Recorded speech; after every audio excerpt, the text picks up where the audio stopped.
Shabbat Shalom, my friends, and welcome to our conversations about the weekly Torah portions. Today we'll be looking at a combined portion, Nitzavim Vayelech, beginning with Deuteronomy 29:9. If we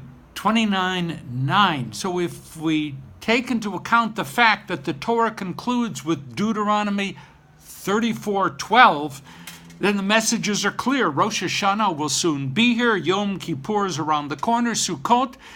And finally, quickly, Simchat Torah, when we celebrate the closing of the annual cycle of reading the Torah and do the best thing we possibly can whenever that happens.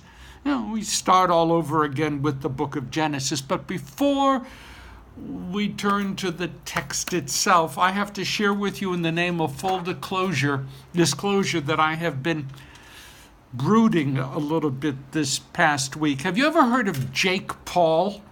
Truth be told, I hadn't, but then there was this major article in the New York Times about someone who was described there as being somewhere between a social media genius and a jerk. His name, Jake Paul. Now, Jake's major claim to fame seems to be that he once filled an empty swimming pool with furniture and then set the whole thing ablaze. So now Mr. Paul has 10 million followers on YouTube. 10 million. Wow. So I was feeling, just a little bit down, but I've gotten past that after all. He may have been burning furnishings in an empty swimming pool, but together we have Torah on Shabbat, and neither Torah nor Shabbat makes room for petty jealousy on my part. So let's see if we can set our souls ablaze. Do you know the word hitlahavut? A great word, hitlahavut. It's often translated as meaning enthusiasm, but hitlahavut in its root meaning connotes a passion that is literally an all-consuming fire. So we study Torah with hitlahavut, and we don't have to burn any excess furniture. Now, the great teacher Nechama Leibowitz found our readings this week to be incredibly meaningful. Atem nitzavim hayom kulchem lifnei Adonai Elohechem. Moses, in the late afternoon of his very last day on earth, looks out at his people and reminds them that they, all of them, are standing in the presence of God. All of them, the mighty and the weak, the noble and the not so noble, the women and the men and the children, those who occupied the very lowest rungs on the social ladder, the wood choppers, those who draw water, along with the princes, those who are lineal descendants of Jacob and his sons, and those strangers who have joined themselves to the Israelites. An amazing image, but there's more.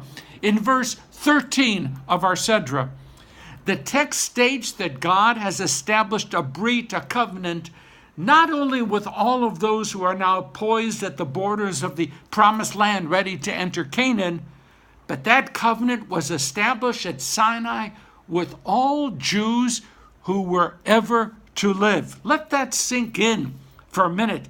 Every Jew who would ever live is bound in covenant with God because we were at Sinai. Repeat, we were at Sinai, Mount Sinai. We responded to Na'aseh v'nishma, will do and will hearken. We took Torah upon ourselves as a sacred burden, a transcendent task. But just who is that we?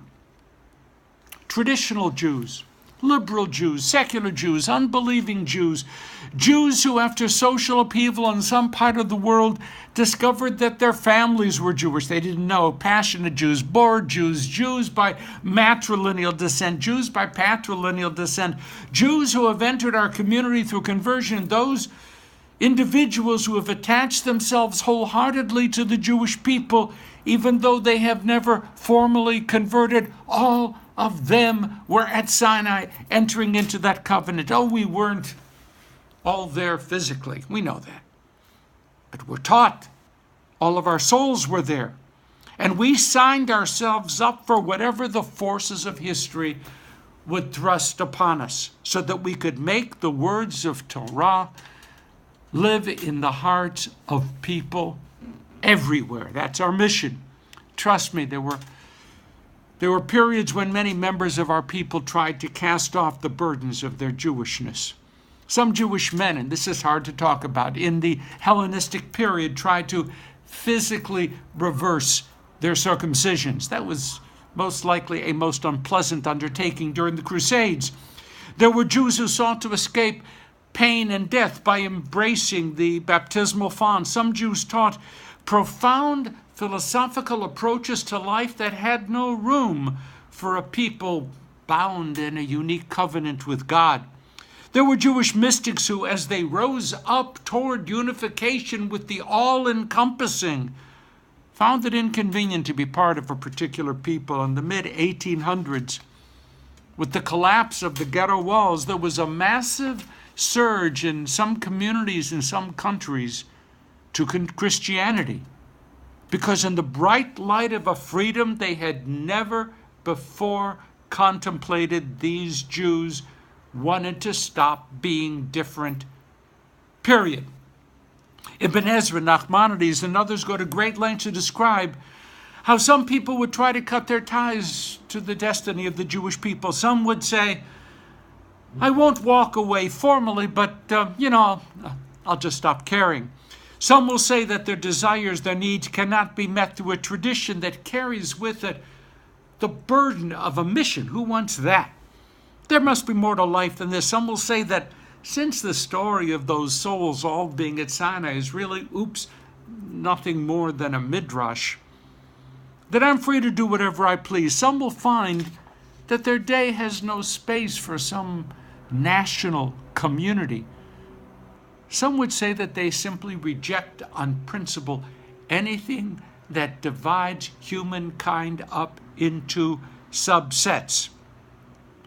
Our teachers, past and present, wove and still weave intricate nets of logic, of guilt, of faith, even of threats to push such people back into the community that was born at Sinai and that was reconfirmed as the people gathered, as we read this week, ready to enter Canaan. They were trying to harass them into being caring Jews, but such pressures rarely work.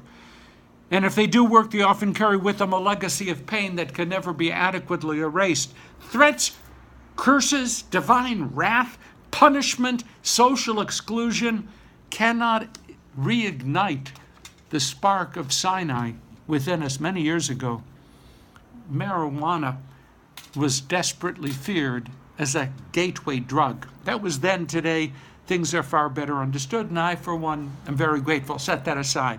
But I still love the notion of something that can serve as a gateway to another larger experience. What do I mean?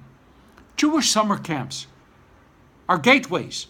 Birthright trips to Israel are gateways. An encounter with a teacher who really cares about us as human beings, that's a gateway. Friends and lovers can be gateways. Literature and art,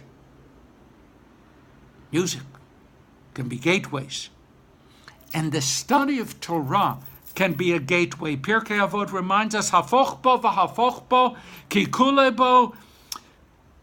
Be open to the study of Torah in all of its aspects, because of all of life can be discovered within Torah. So my friends, whether or not all of our souls were gathered at Sinai some, 3,300 years ago, the study of Torah has the power to find our own way back to that place and to that time.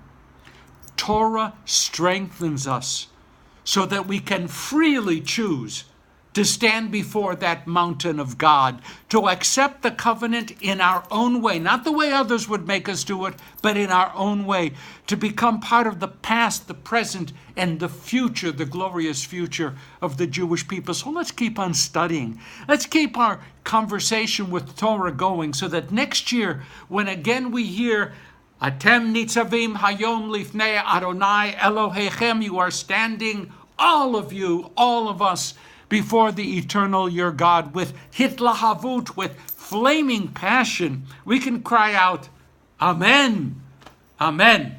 Have a wonderful Shabbat, my friends, and a wonderful new year filled with personal growth, with deepening understanding, with good health, and with love. Okay, and remembering back on Jake Paul, please share this conversation with as many people as you can. Shabbat Shalom, Shana Tova.